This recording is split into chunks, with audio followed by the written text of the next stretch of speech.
You're listening to a podcast by the Center for Action and Contemplation. To learn more, visit cac.org. Hey, love. I'm Jacqui Lewis, and this is Love Period. We've not made new episodes in a little bit in this season.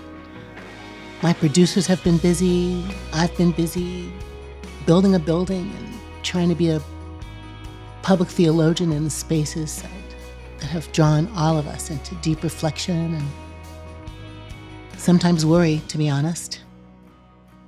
But we're coming back. We've got a new season coming, and we're so excited about it.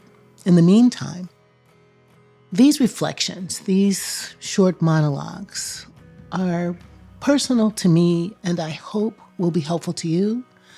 What do we mean by love, period? What do we mean by love in the space of our personal relationships and our life of work, play, and as citizens on the planet? What's love got to do with that? And I've been thinking really hard about it, frankly, writing a little bit about it. And I'm sharing these pieces with you, hoping that there's something in it for you. I hope these reflections, these monologues, can help you think about loving yourself and your neighbor more robustly, more kindly, more generously, more fully, more authentically. I'm working on that, and maybe you are too. So here we go.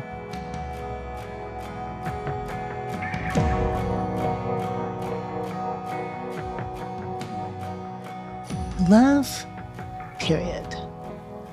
You know, on a day like today, I'm thinking about how loveless the spaces feel. So much violent talk in the media. I'm talking about the traditional media. Where do you get the news? You get us versus them, yes versus no, in versus out. You can tune in to get your point of view reinforced, but it's difficult to find a space to get the news, just the news, so you can run it through your own filter and wonder what's happening and what can you do about it. That's the media. And then there's the social media. Oh my goodness, all you have to do is say one word that someone disagrees with, and you are the devil. Or if you're me, a Christian pastor, you're not really a Christian. If you're lefty and your church is open to women preaching, gay folks being there, you are somehow evil. Or if you don't say the right word, you're canceled. I'm thinking to myself, what's love got to do with any of this? And I'm a Christian pastor. Yes, progressive. Yes, left of center. But I really, really love the teachings of Rabbi Jesus. And when I find myself thinking about what's love got to do with this, I hear the questions of the people of his time who wanted to know what's faith? What does it look like? What are you wanting from us? I mean, this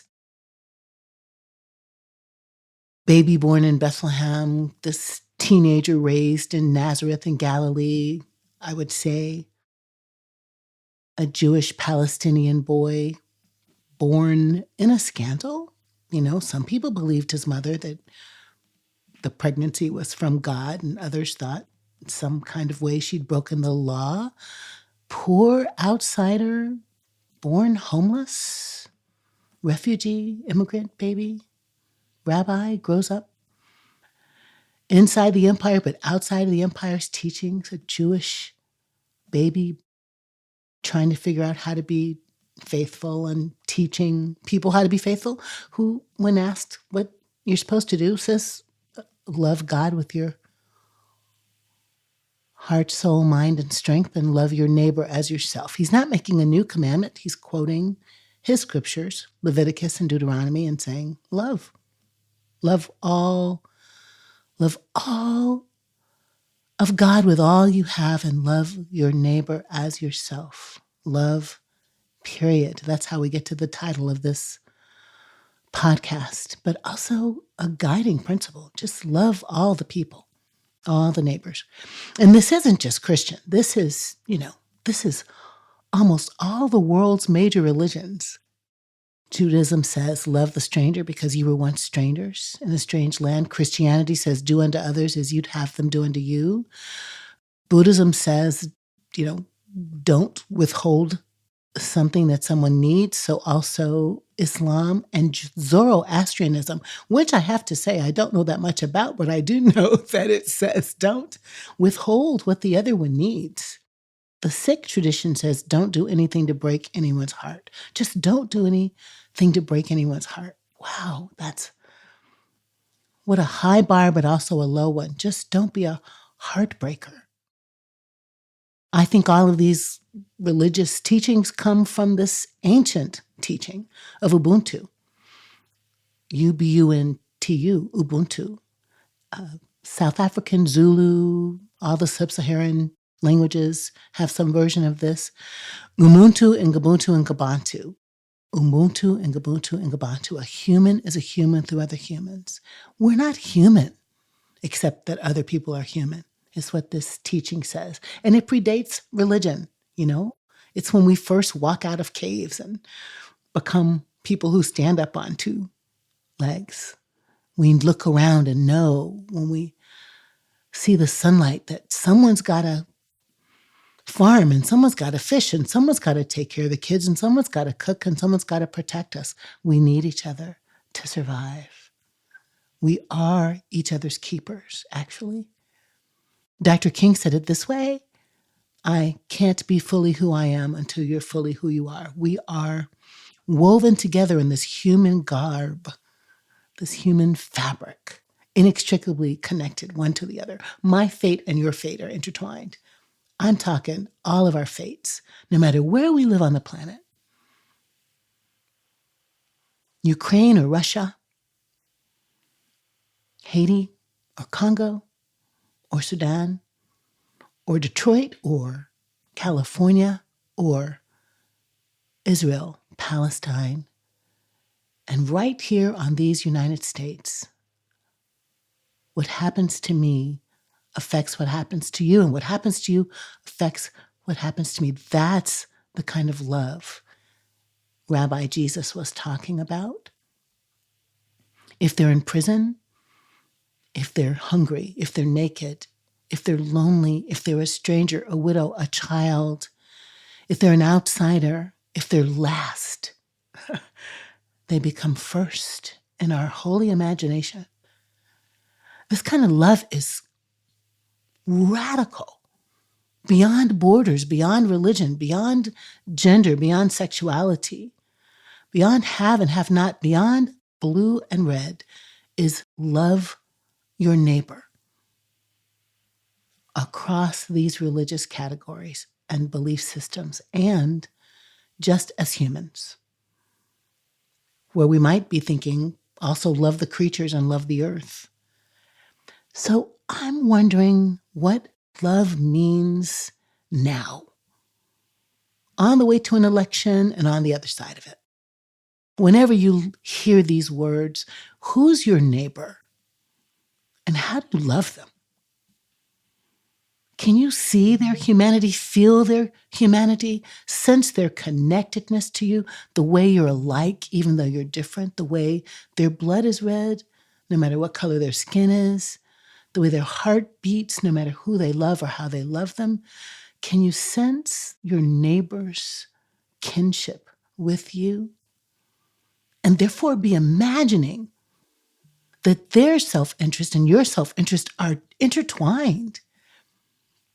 That a life of faithfulness to however you name God includes loving the ones God loves, the ones created in the image of God, my tradition says, the human ones whose DNA is just so much like yours that a fruit fly, a common fruit fly, has more genetic difference one to the other than we do as humans. Do you know what I'm saying? We are each other's people. We are each other's kin.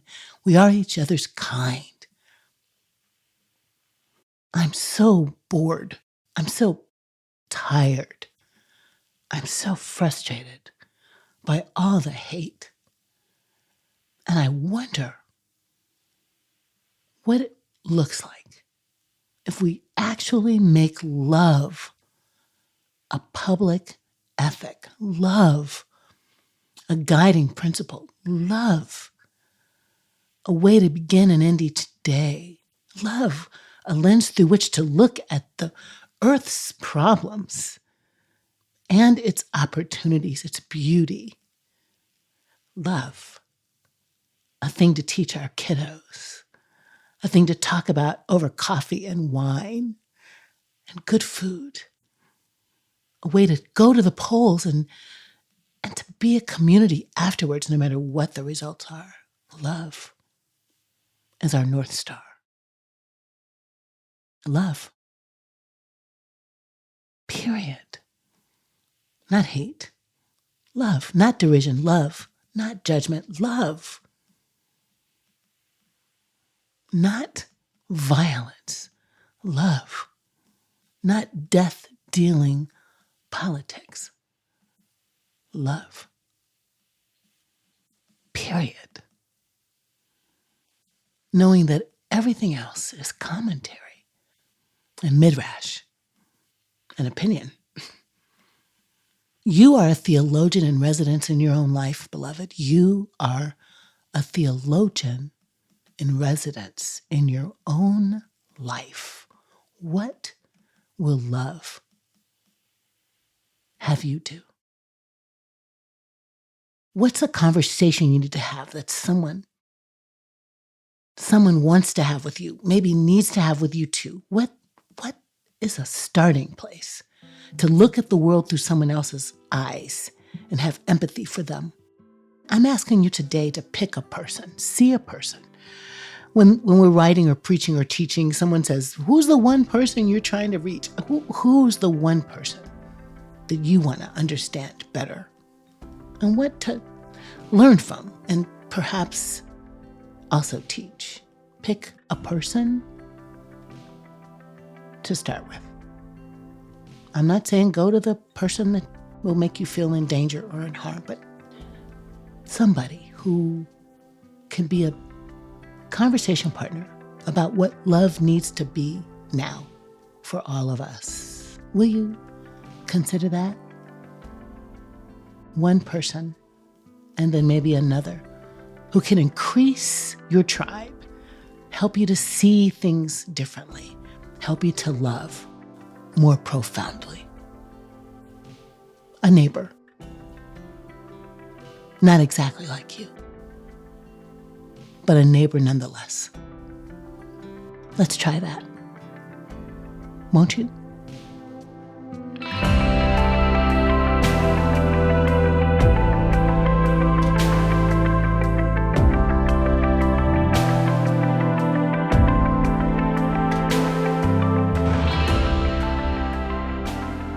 Thank you for listening to these reflections this fall as we've explored what it means to listen, learn, and lean into peace. We're working on a new season of Love Period, and we invite your thoughts as to what you'd like to see and hear in the next season. You can drop an email to Dorothy and Corey, my producers, at podcasts@cac.org. That's podcasts@cac.org. We'd love to hear from you and can't wait to share a brand new season of Love Period with you in 2025.